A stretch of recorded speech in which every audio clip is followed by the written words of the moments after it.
यस्तालाई लागेछ के दसैँ यहाँ फ्री फायर खेलिरहेछ यो नि फ्री फायर खेलिरहेछ तँ नि फ्री फायर अब यो चाहिँ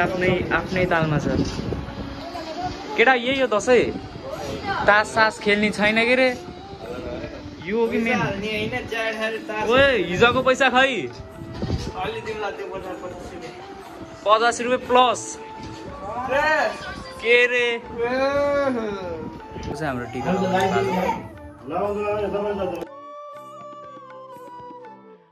कति छन् सबैलाई टिका लाएर यिनले आधा दिने होला नि त हामीलाई त दिन पर्छ त टिका लाएर पैसा कति बनाएको छौ मैले के दिने हो भनेको तैँले हो दिने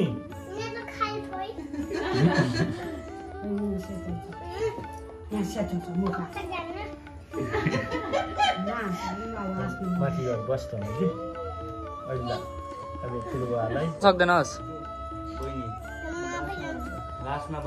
नबोलिकन बस्छ भनेको के तँलाई कति आतुरी लागेको बच्चैमा रुम थियो अहिले टिका मैले जे भन्यो त्यही ठिक मान्न पर्छ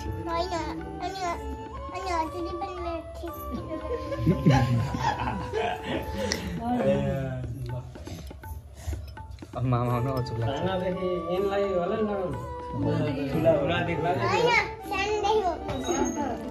उता बस्छ त अहिले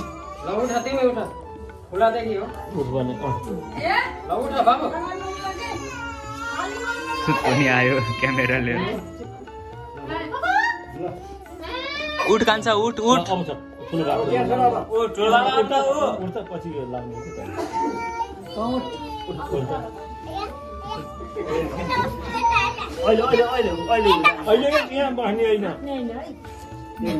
हाम्रो टर्न चाहिँ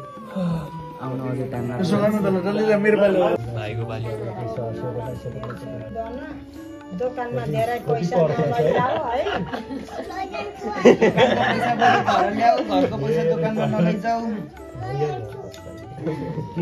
भान्जाहरूको टर्न आयो ठुलादेखि हो यता तिम्रो पुड्काहरू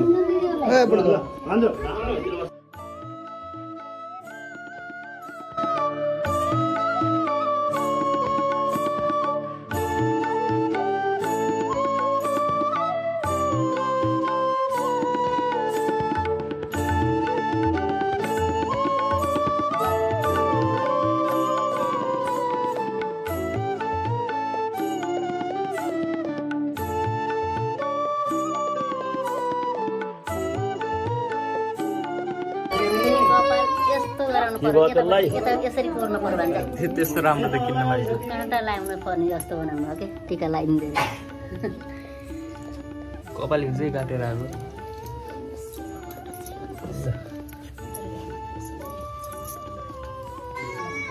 अब मामाको पाली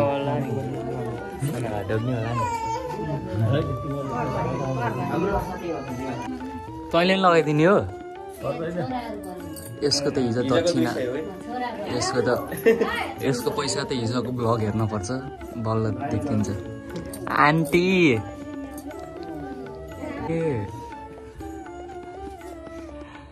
ए कान्छाले नि हो मलाई धेरै गाली नगर्ने मनमा नै यसले त मलाई फ्री फायर खेल्न दिनु तिनीहरू दुइटा त दोस्ती बनाऊँ भनिरहनु आन्टी हाम्रो आन्टीले त अस्तिको जस्तो 100 रुपियाँ चाहिँ हान्न भएन है आन्टी त्यसमाथि अझ कपाल त यही चाहिँ निधार होला नि मेरो कपालले बिगारिदियो कपाल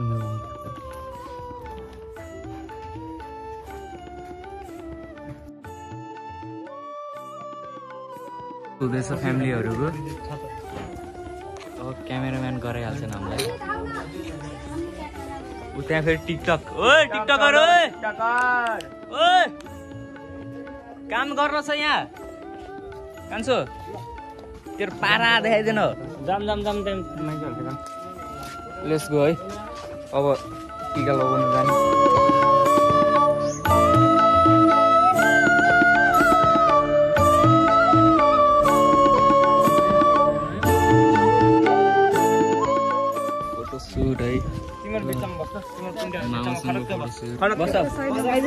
हाम्रो आन्टी हाम्रो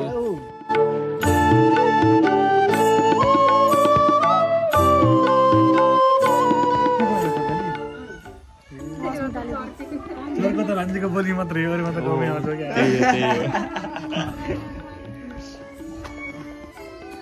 आन्टी आन्टीले 10 मिनट दिनु भएन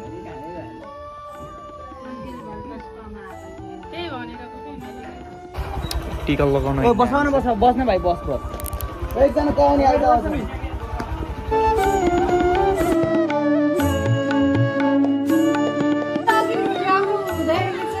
हामी अहिले राति पनि टिका लगाउनु परिरहेछ। भ्लगमा आएन भनेर यो यसको लागि पर्सनल भ्लग बनाएको छु। अनि अहिले कहाँ मेकअप पुसिस र मेकअप त्यसको त यस्तो तल्के खाने मेकअप यहाँ हेर्दा आँखा छोड तेरो थोपडा तल्क्यो। सुमन र उसलाई हेर्न आइसले यहाँ कतिको डिफरेन्स छन् के।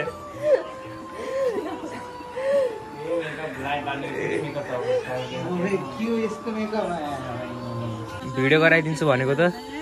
पैसा हालिदिन्छु मलाई 50 रुपियाँ लाग्यो। दसैँको खर्च भन्नु तैँले आज दक्षिणै दिएनस् मलाई। कति चाहियो भन्न टमाटर चटनीको लागि चोट्नीमा त चाहिएला नि त 1 किलो सबै लिएर मात्र के यार यति पैसा त हुन्छ होला भन्छ। यति पैसा त हुन्छ होला हैन रुका हुन्छ के त टमाटर पिस्नी होला नि। पिस्नु हैन के पिसा फेरि यो पुनः भन्छ बसेर चिन्ता राखेर